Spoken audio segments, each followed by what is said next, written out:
The deepest parts in Return are Luke's fight against the dark side and Darth Vader's redemption. From my analysis of Empire, we've established Star Wars is a bit wobbly when it takes on thematic depth. Convincing, but not fully coherent. Well, Return of the Jedi doubles down on the incoherence, to the point where the morality behind the movie really suffers. From the scenes between Luke and the Emperor, I get the subtext that if Luke were to kill the Emperor in any way, it would culminate in Luke's fall to the dark side. Because apparently, striking somebody in a fit of rage is a one-way ticket to damnation, even if the person being killed is the closest thing to Satan in the Star Wars universe. But how exactly did the story expect Luke to defeat the Emperor?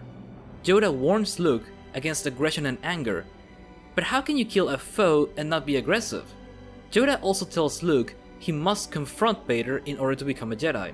What does confront mean? I mean, could you be a little more specific? It's a tame word that means everything and nothing. Obi-Wan, on the other hand, indirectly says that Vader must be killed, or the Emperor will win. So which one is it? I mean, these guys can't keep their story straight. Given the Emperor's statements, we can conclude that if Luke strikes him down, it will condemn Luke to the dark side. So, now the movie wants me to believe killing is terrible under any circumstances? Or is it that Luke can kill a bunch of nameless goons but Emperor Palpatine is off limits? How does that add up? And how come Luke didn't turn to the dark side after killing millions upon millions when he blew up the first Death Star? Maybe he just wasn't angry enough, I don't know. What was it that Stalin said? A single death is a tragedy, a million deaths is a statistic?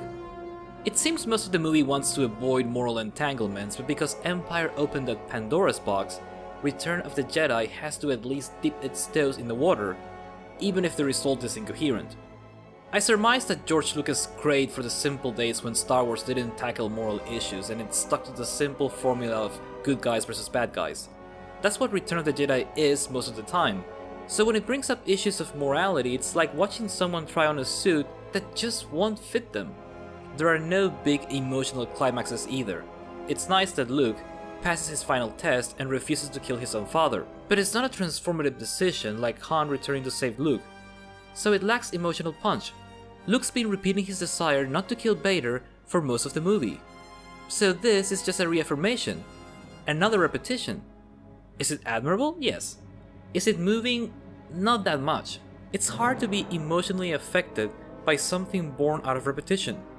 The only character who undergoes transformation is Darth Vader, but it's not a very emotional journey. He turns on the Emperor because of Luke's mercy and the Emperor's cruelty. It's a nice turn of events, but there hasn't been much of a build-up to it. Is this what Yoda and Obi-Wan were counting on? That Vader would turn and kill the Emperor himself so Luke wouldn't have to? It feels like a repeat of the Jabba situation, meaning that the story relies almost exclusively on good fortune to deliver a victory. Vader's transformation feels weak because we haven't seen strong signs of an inner struggle, as we did with Han in A New Hope. Worst, his change of heart feels more like the obligatory plot twist needed to save Luke's life. Like most of Return of the Jedi, it works, but I am left with a nagging question. Did the filmmakers really sit down and thought this idea through? The ultimate problem with Vader's transformation is that it serves more a mechanical purpose, aka saving Luke's life, than an emotional one.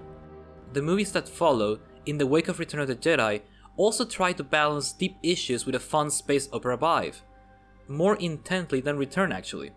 But these ingredients never gelled. And without a core of endearing characters to hold the prequels together, they failed to reach the heights of the original trilogy. The disappointing results raise an important question. Can thematic complexity and the excitement of a space opera work together? I don't want to say it's impossible, but the track record is not very encouraging.